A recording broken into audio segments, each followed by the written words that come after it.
On se retrouve dans cette vidéo pour corriger l'exercice 1 du chapitre 1 qui s'appelle le cas RICO. Cet exercice a pour objectif de vous faire calculer des coûts par activité à partir d'un compte de résultat qui est donc produit par la comptabilité générale. Cela vous amènera à utiliser des clés de répartition puisqu'on va répartir les charges entre les différentes activités. Et une fois qu'on aura dégagé les coûts par activité, on verra ce qu'on peut analyser avec les résultats que l'on a trouvés et éventuellement proposer des recommandations pour améliorer la situation financière de l'entreprise. Donc je vous rappelle les éléments du contexte. Vous êtes dans une entreprise qui s'appelle la coopérative RICO, qui s'approvisionne en matières premières auprès des agriculteurs locaux. Elle fabrique et commercialise deux types de produits en conserve, des haricots et des petits pois extra fins. Les deux sont conditionnés en boîte de 500 grammes. Vous disposez des informations suivantes. En annexe 1, on vous donne le compte de résultat de la coopérative et en annexe 2, on vous donne la ventilation des charges entre les deux articles.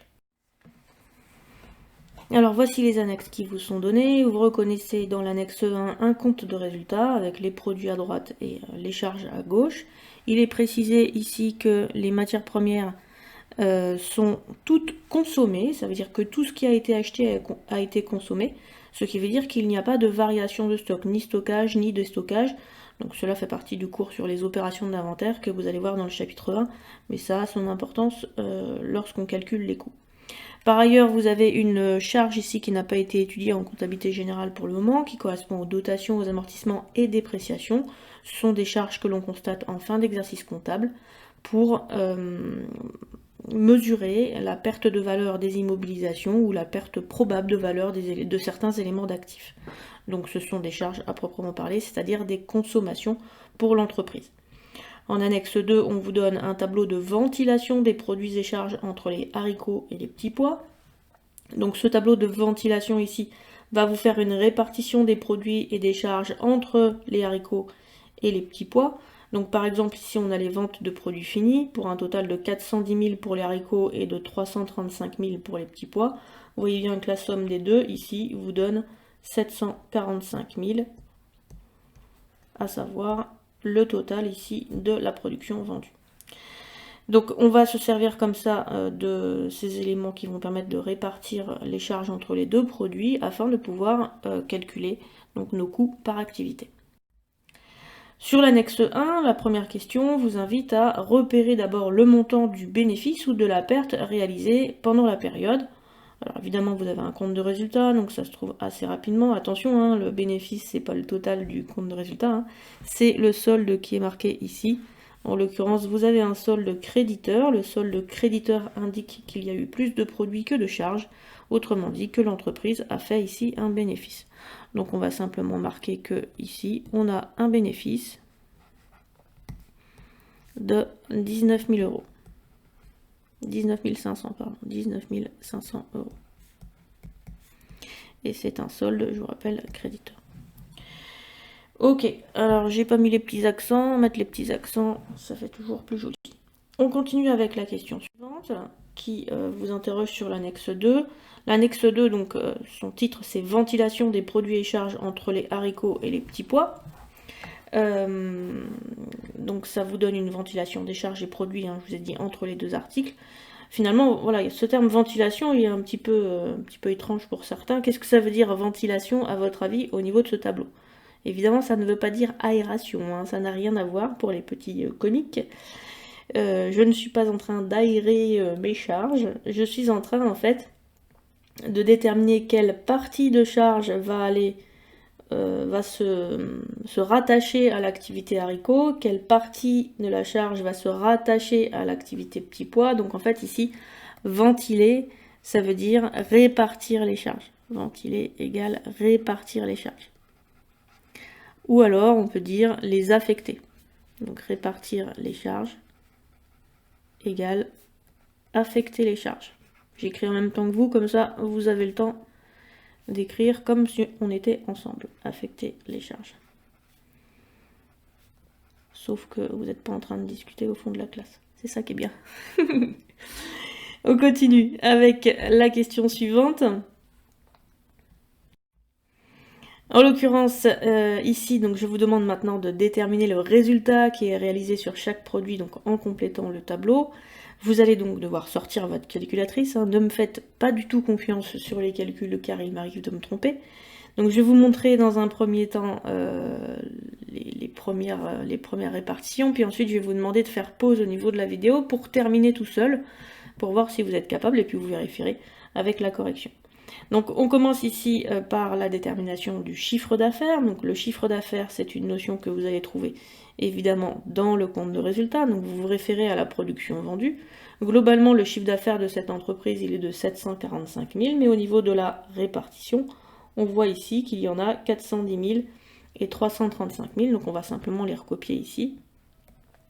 410 000 et 335 000. Bizarre, mon stylet est vraiment pas en face.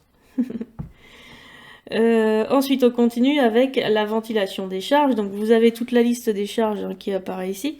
Et il y a une partie de ces charges en fait qui concerne les haricots, d'autres qui concernent les petits pois. Donc, on va prendre les achats de matières premières ici. 500 000 euros. Il y en a 500 000 euros au total pour les haricots et les petits pois. Et on va se servir ici de ce qu'on appelle des clés de répartition, hein. Donc cette clé de répartition, c'est des pourcentages, c'est 3/5 et 2/5, autrement dit 60% et 40%. On va donc mettre 500 000, alors je vais vous mettre le calcul vite fait parce qu'il y en a toujours qui galèrent un petit peu. 500 000 multiplié par, je prends ici ma clé de répartition, 3/5, ce qui me donne ici un total de 300 000. Et donc forcément, de l'autre côté, je vais avoir un total de 200 000. C'est-à-dire 500 000 fois 2/5. Ensuite, je continue, je vais sur la charge suivante, 15 000. Ces 15 000 sont à répartir en fonction de cette clé de répartition-là. Donc 2 tiers, 1 tiers. Donc 15 000 fois 2 tiers, de tête, vous devriez vous en sortir, non? 15 000 fois 2 tiers, 1 tiers de 15 000, ça fait 5 000. Donc 2 tiers de 15 000, ça fait 10 000. Et donc forcément, on va se retrouver avec 5 000 ici.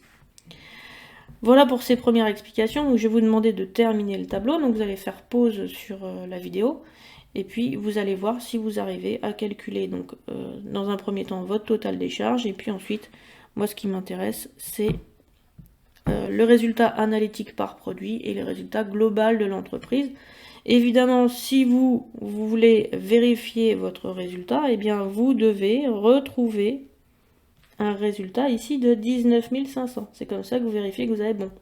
Puisque la somme des deux résultats par activité doit vous permettre de retrouver le résultat global de l'entreprise. Alors allez-y, c'est à vous, vous faites pause comme si vous étiez en cours et puis vous essayez de terminer votre tableau. Bon, j'espère que tu es bien sérieux et que tu as bien suivi la consigne, à savoir faire pause pour pouvoir faire ton exercice. Sinon, tu vas regarder la correction avant d'avoir réfléchi, et là, ça sert pas à grand chose.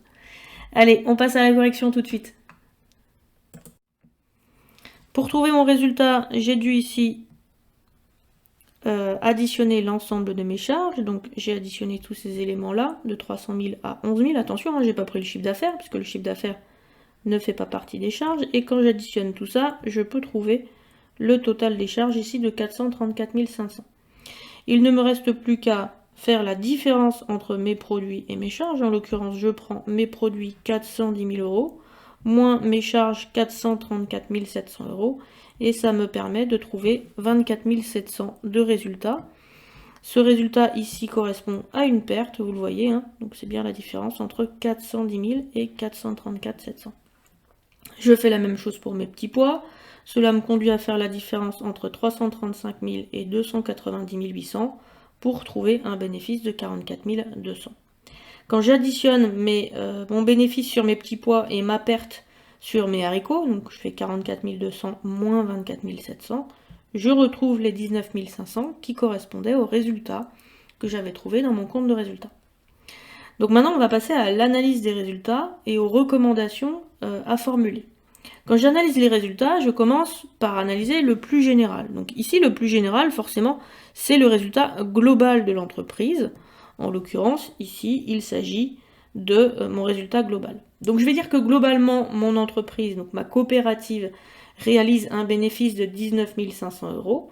Toutefois, il apparaît que l'entreprise génère un bénéfice sur ses petits pois alors qu'elle génère une perte sur ses haricots. Donc ça, c'est simplement l'analyse globale de l'entreprise. On pourrait éventuellement calculer un taux de profitabilité sur les petits pois en faisant le rapport entre le résultat et le chiffre d'affaires, mais n'ayant pas de point de comparaison, je ne pense pas que ça m'aiderait franchement au niveau de mon analyse. Donc je continue ensuite avec la présentation, la proposition de solution. Alors vous avez ici une entreprise qui globalement génère un bénéfice, mais il y a un problème manifestement sur les haricots, puisque les haricots génèrent une perte de 24 700. Qu'est-ce que vous pourriez proposer? Proposez-moi la solution la plus simple, la plus radicale. Normalement, il y en a toujours un qui me dit, les conserves de haricots génèrent une perte, qu'est-ce qu'on va faire? On arrête les haricots. Ah oui, mais si vous arrêtez les haricots, attention, humour, c'est la fin des haricots. Tu vois Cyril, je connais des expressions de la langue française. Ça c'est pour Cyril du groupe 6 qui a voulu me vanner pendant le contrôle de l'informatique.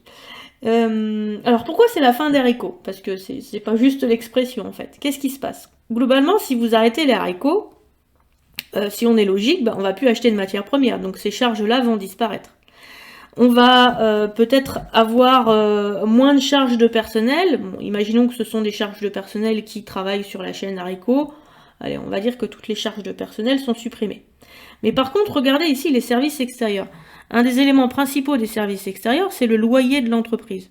Est-ce que vous croyez que parce que on va arrêter les haricots, le loyer de 10 000 €, il va se supprimer? Il faudrait qu'on change de locaux, il faudrait qu'on change des locaux pour arriver dans une entreprise qui soit plus petite. Donc en fait, les 10 000 € qui sont là, ils vont pas être supprimés, ils vont simplement être reportés en intégralité sur les conserves de petits pois si on ne change pas de local. Pareil pour les impôts et taxes, vous avez des impôts et taxes qui sont certes fonction du chiffre d'affaires, mais vous en avez certains qui sont fonction simplement de l'activité de l'entreprise, de son existence, et donc de fait, ça va se répercuter. Les charges financières, ça correspond aux intérêts d'emprunt, donc je ne sais pas si vous en rappelez, ça correspond au compte 661 essentiellement. Donc le compte 661, c'est un compte que l'on constate lorsque l'on a contracté des emprunts et qu'on doit le rembourser avec des intérêts. Si vous avez emprunté, c'est pas parce que vous allez arrêter les haricots que vos intérêts ils vont être remboursés. Donc vos intérêts ils vont se répercuter également sur les petits pois. Pareil pour les dotations aux amortissements et dépréciations, qui correspond à la consommation de vos machines. Donc certes, vous allez peut-être vous séparer de certaines machines, mais une partie de ces dotations, donc par exemple, je sais pas, vous avez un ordinateur pour le service commercial, cet ordinateur va continuer à se consommer, et donc une partie des dotations va se répercuter sur les conserves de petits pois. Qu'est-ce que ça veut dire? Ça veut dire que si on arrête complètement la commercialisation des haricots, eh bien, les petits pois eux-mêmes vont supporter plus de charges et risquent eux-mêmes de se retrouver déficitaires. Donc ça, c'est pas une bonne idée.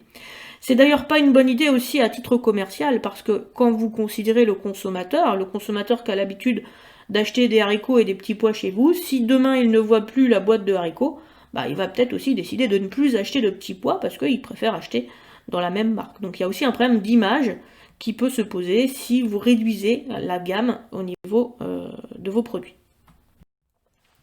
Du coup, cette solution-là ne va pas être retenue et on va plutôt chercher, si possible, à rendre les haricots profitables, puisque ici, le problème, il est là.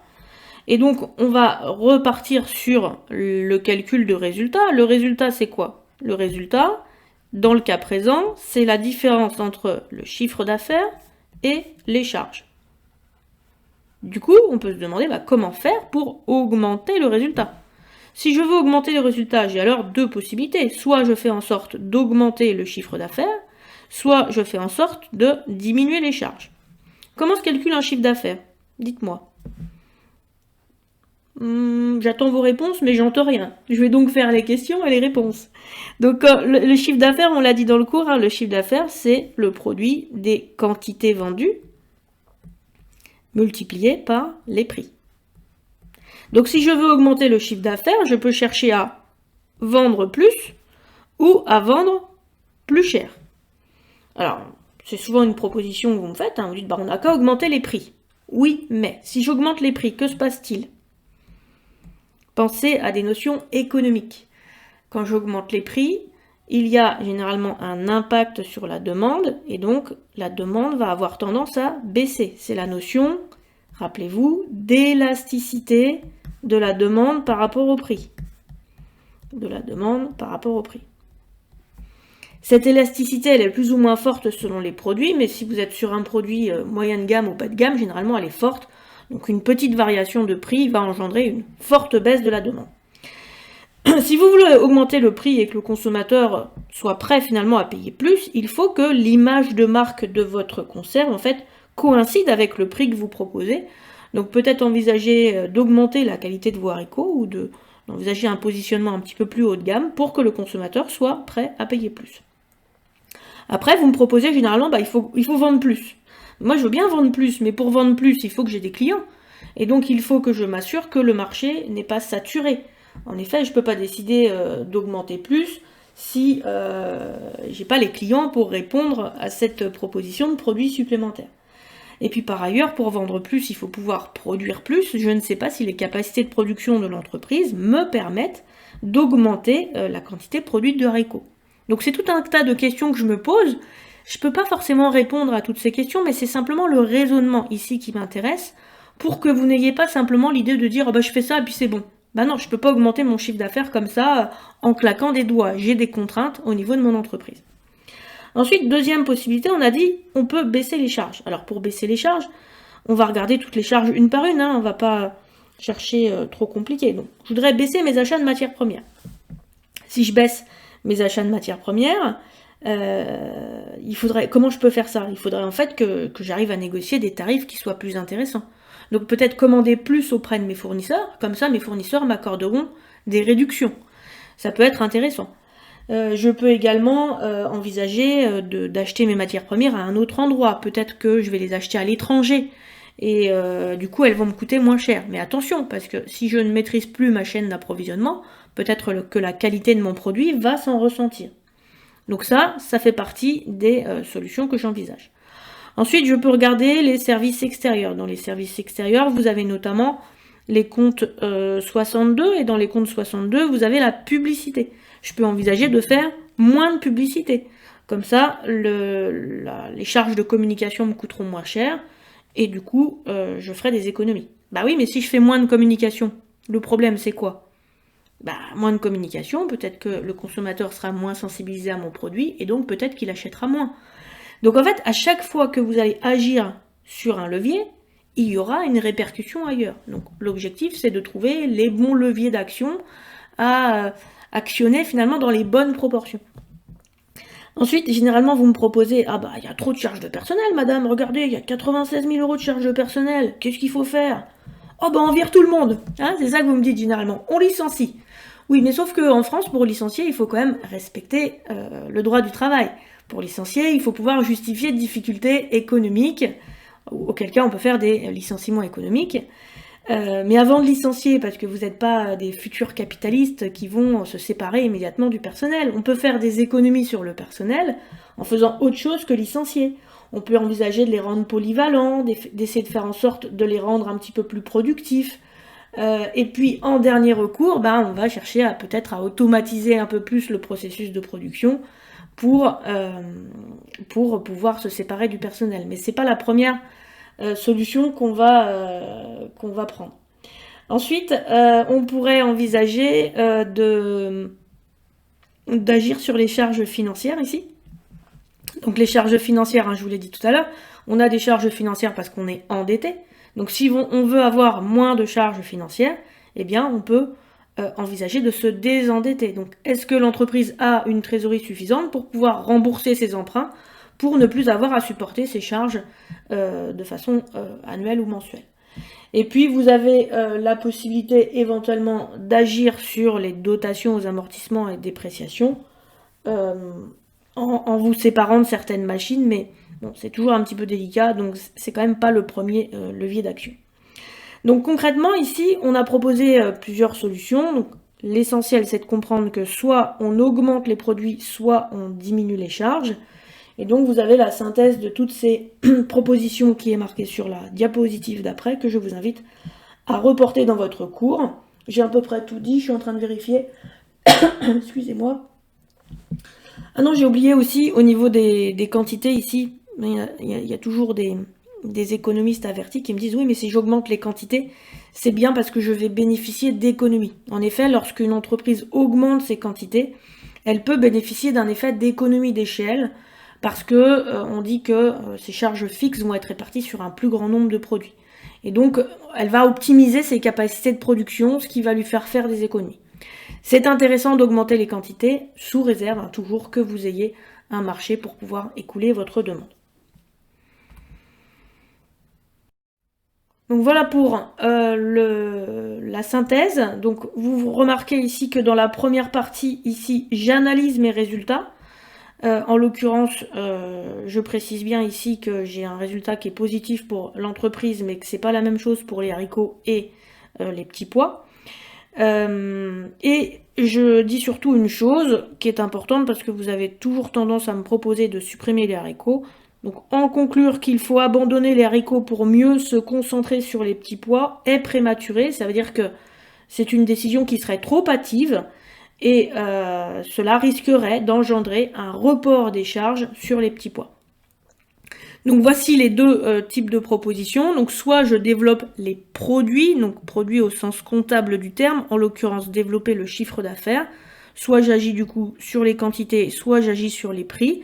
Mais il y a à chaque fois en fait une répercussion donc sur la demande, sur l'image de marque, sur les capacités de vendre toutes ces quantités. Soit le deuxième gros bloc de solutions qui consiste à s'interroger pour voir si on peut diminuer les charges. Donc je vous invite à reporter tout ça dans votre cours sur l'espace qui est prévu. Et donc on va pouvoir passer à la dernière partie du cours. En l'occurrence, il s'agit de la partie 2 qui va nous permettre de déterminer quelles sont les charges qui vont être incorporées dans les coûts, puisqu'on a dit que les coûts correspondaient à des sommes de charges. Eh bien, on va se demander quelles sont les charges de la comptabilité générale qui vont effectivement nous servir à calculer nos coûts. Donc on se retrouve tout de suite dans la prochaine vidéo.